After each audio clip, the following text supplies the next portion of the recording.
Land acknowledgement. We acknowledge the land we are meeting on this traditional territory of many nations, including the Mississauga of the Credits, the Anishinaabe, the Chippewa and Haudenosaunee, and the Wendat peoples, and is now home to many diverse First Nations, Inuit, Métis people. We also acknowledge that Toronto is covered by Treaty 13 with Mississauga of the Credits. Multisensory Studio Project, The Forest Box. Presented by Jessica Hu and Winter Yin. Hi everyone, I'm your tourist guide, Jessica. Today I will present an amazing journey of how to making the forest box, a multisensory translation of an artwork, Kazuo Nakamura's Blue Reflection, 1962. This journey will be included 4 phases: audio description of the artwork, the filming from the actual field, the construction of this box, and the haptic painting process. Let's start.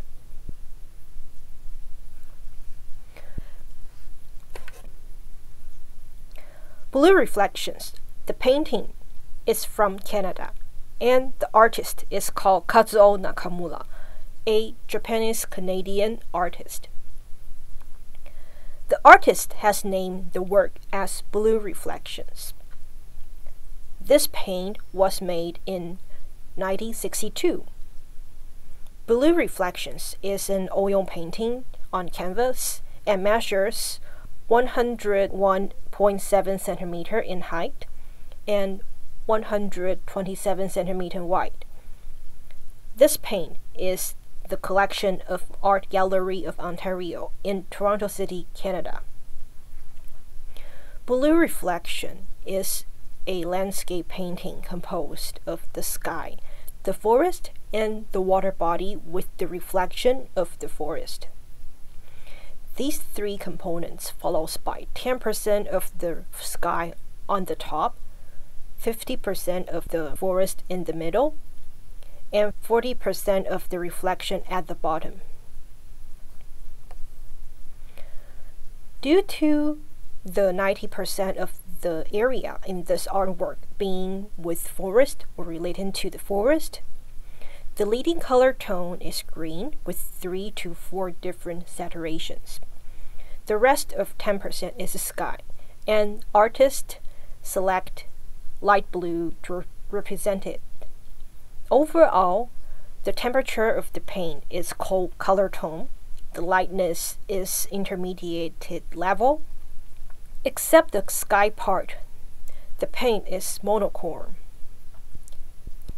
Since Nakamura came into contact with Impressionism through magazines in his early years and was influenced by Paul Cézanne's painting, he implemented this technique, broken brushwork.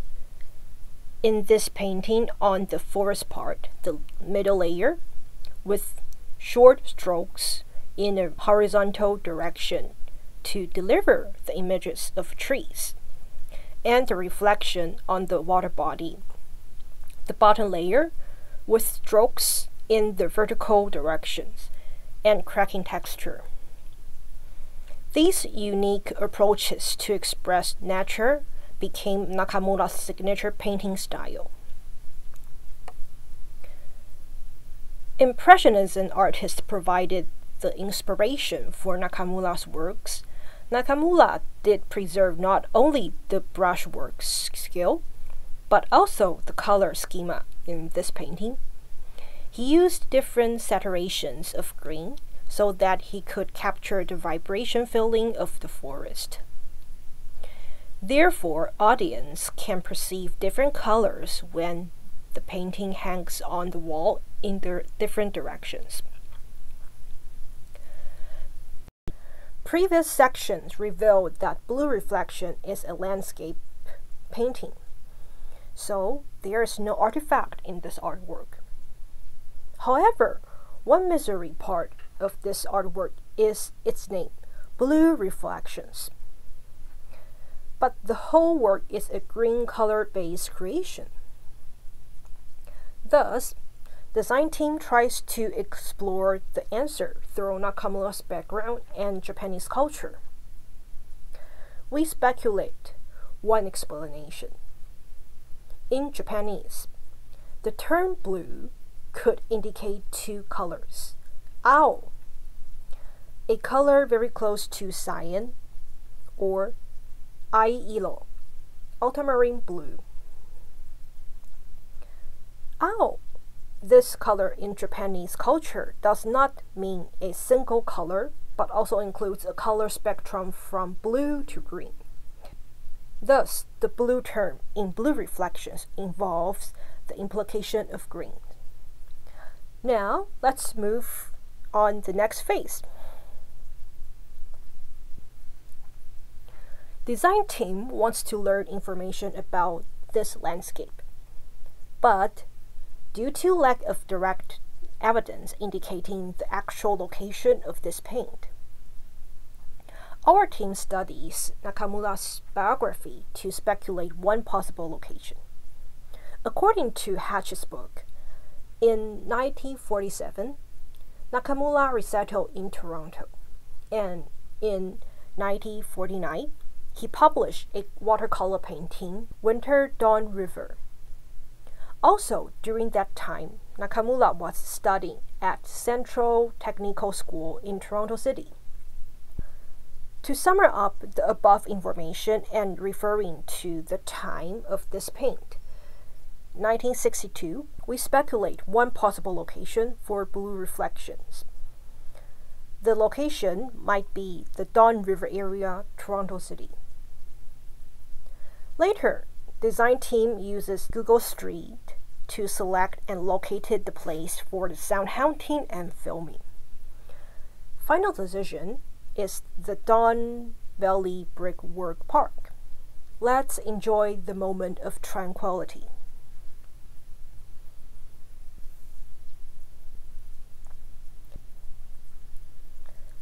This is the full shot of our multisensory translation for Kazuo Nakamura's work, Blue Reflections, 1962. The box is fully covered by leaves, branches, fruits, and tree bark. Fall leaves and fruits of pine, maple, and birch are collected and placed in the box. The leaves are asymmetric figures forming the basis composition of the project. The bark, which is forest green, rough, and rectangular in shape, hiding among the leaves, and it is replicated by the clay, and its shape is casted by epoxy resin painted with oil pastel. There are some branches loosely spread glue on the whole composition.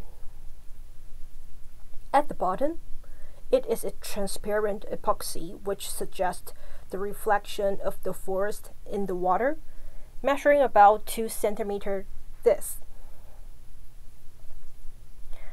The sense we choose to activate are tactile, auditory, factory, gustatory, and vision.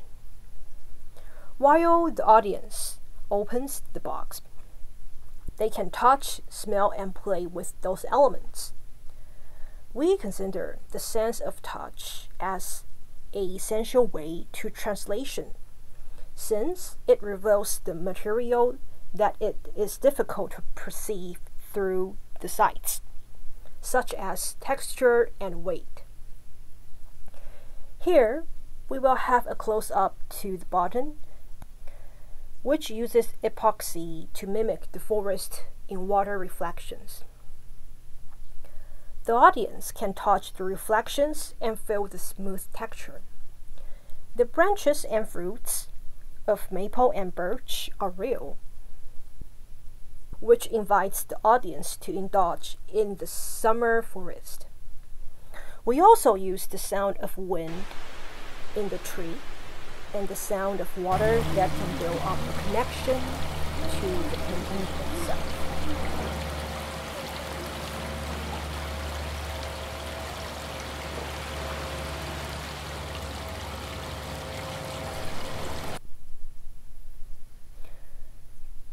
As previously mentioned, the texture of the artwork is Nakamura's unique style.